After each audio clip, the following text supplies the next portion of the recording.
2 weeks ago, on the first Sunday in Lent, we heard Jesus' description of a new identity for his followers. They were based on the Beatitudes in the Sermon on the Mount, and it embraces such traits as poverty, humility, peacemaking, mourning, and taking a prophetic stand in public, even if it puts you at risk of being rejected. Last week, on the second Sunday in Lent, we continued reading that Sermon on the Mount, and we heard Jesus challenge his followers to forge a new path and blaze a new trail that starts at the point where their contemporaries had settled, taking the traditions of the scribes and the Pharisees seriously by going forward with them or going deeper in them than conventional righteousness would require. Even though their desire as his followers was to fulfill the highest intent of the tradition, in the process of discerning which direction the path was going, it was very likely that Jesus and his disciples would be accused of breaking those traditions, breaking the details. We considered examples last week regarding such matters as murder. And he says, don't just stop at not murdering, stop being angry, stop using hurtful language. He talked about resentment, choosing reconciliation over retaliation. We talked of adultery. We talked about truth-telling in public. Make your yes be yes and your no be no. Stop with all the monkey business of shading the truth and using it to make deals. On this third Sunday in Lent, we again picked up Jesus' Sermon on the Mount right where we left off. Jim McNeil read for us these words: "Beware of practicing your piety before men in order to be seen by them, for then you will have no reward from your Father who is in heaven." And Jesus then goes on to name some of the spiritual practices that are used to define what piety is. Giving alms, or that means simply donations to charity and acts of generosity and compassion to people in need. All those very things we heard about 1 great hour of sharing, those are all almsgiving. When you care for the people who are struggling, people who have lost their homes, people who need fresh water, people in need, that you take a compassionate move and you put your money there, you put your life there. Those are giving alms, paying for that kind of stuff. Praying and fasting. Brian McLaren, in his book, We Make the Road by Walking, says that giving and praying and fasting are often called spiritual disciplines or practices, actions totally within our power by which we can become capable of things that are beyond our power.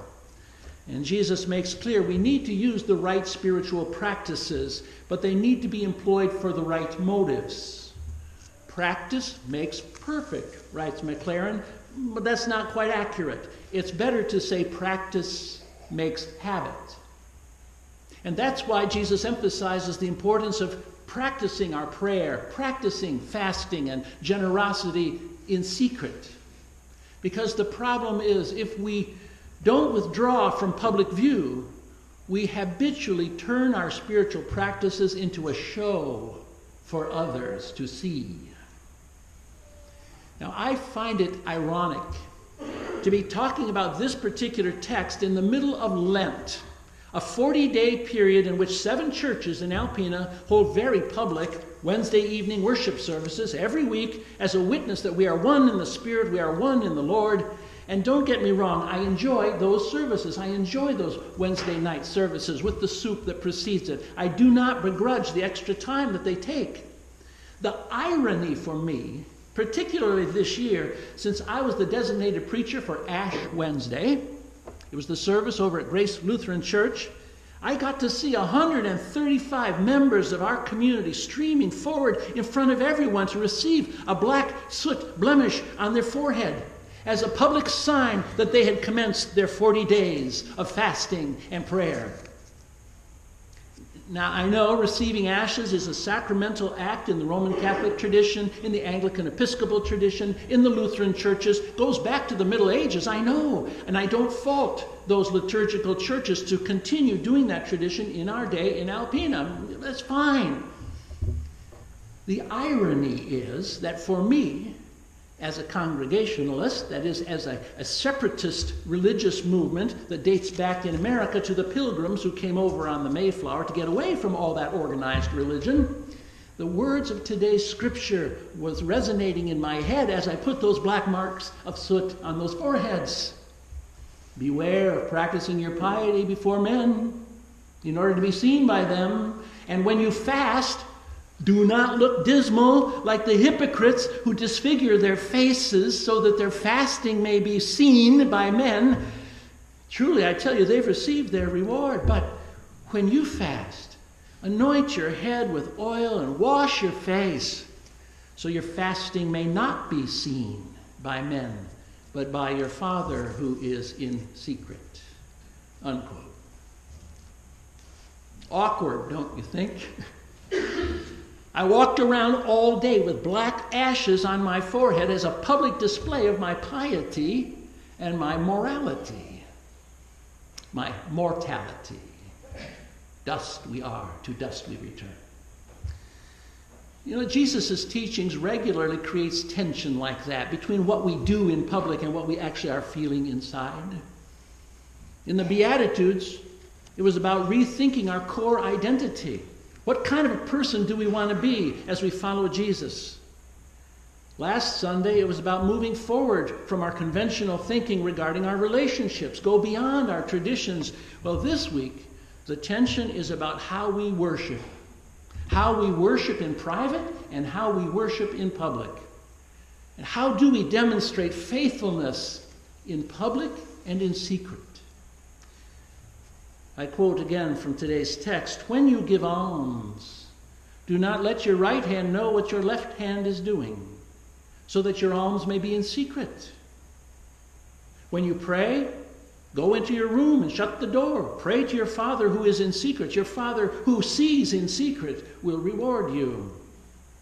Beware of practicing your piety before men in order to be seen by them. Unquote. Now, frankly, I like to think that our good deeds as a congregation will hit the public radar. I mean, we spend a lot of money on alms giving annually here in Alpena to support community services of all kinds. We're being asked next Sunday to give alms to One Great Hour of Sharing. The second year that I was here, for example, I asked that the members of the mission committee hand deliver the mission checks, the outreach checks to the agencies that receive our support on an annual basis. They've been receiving it for decades, but I took pictures. There was Kathy Dempsey at the Boys and Girls Club of Alpena. There was Kathy Dempsey at the Child and Family Services, supporting adoption and foster kids. There was Diana Standen at the Bayview Center, giving a check. There was Bill Hayes at the St. Vincent de Paul Society, and he went with me down to Harrisville to the Chosen Ranch, presenting the check, taking the picture. Each program received $500 of our church's mission money, the money you give. The following year, I did the same with our Comstock Fund committee members. Now, those checks were a whole lot bigger. I took a photo as Belinda Hanna, the mother of Emmeline Hanna, who's on the A honor roll in the 11th grade. I took a photo of Belinda giving a $10,000 check to Hope Shores Alliance for the domestic local assault shelter and counseling services that they provide. Just think, in about 10 years, we gave them $100,000. I took a picture of her giving $5,000 to the Salvation Army for the Call Us for Help program. And I placed those several photos in the Alpena News, together with a caption under each one about the work that those agencies did to support people here in Alpena who are going through very hard times. That's what our money goes for. That's alms, charity, give to the poor generously. There was a picture and an article about the Sunrise Center's Rehabilitation and Counseling Center. There was an article and a picture with the third level crisis intervention. There was one at the foster closet. There was one at the baby pantry, Madonna House, and on and on. even though I intended the publicity to highlight the work of those several agencies that we supported, I received an anonymous letter from a concerned Alpena Christian, which cited today's text as a rebuke. The letter said, "When you give alms, sound no trumpet before you as the hypocrites do, that they may be praised by men. Let your alms be done in secret, so that your Father who sees in secret will reward you." Unquote.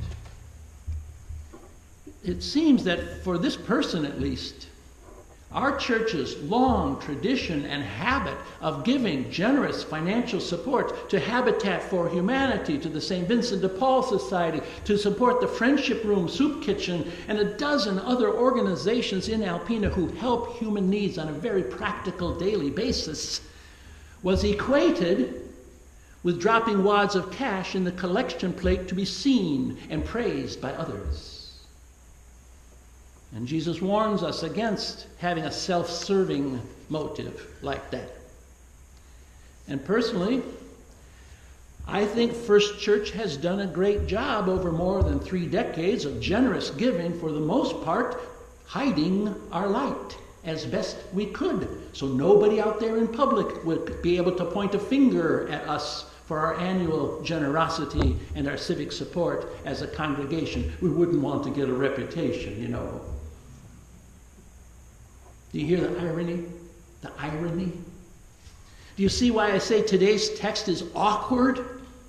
When you're an alms-giving church in a big way, when you take seriously the call to care for others. See, I want to be sure our church, our good deeds are known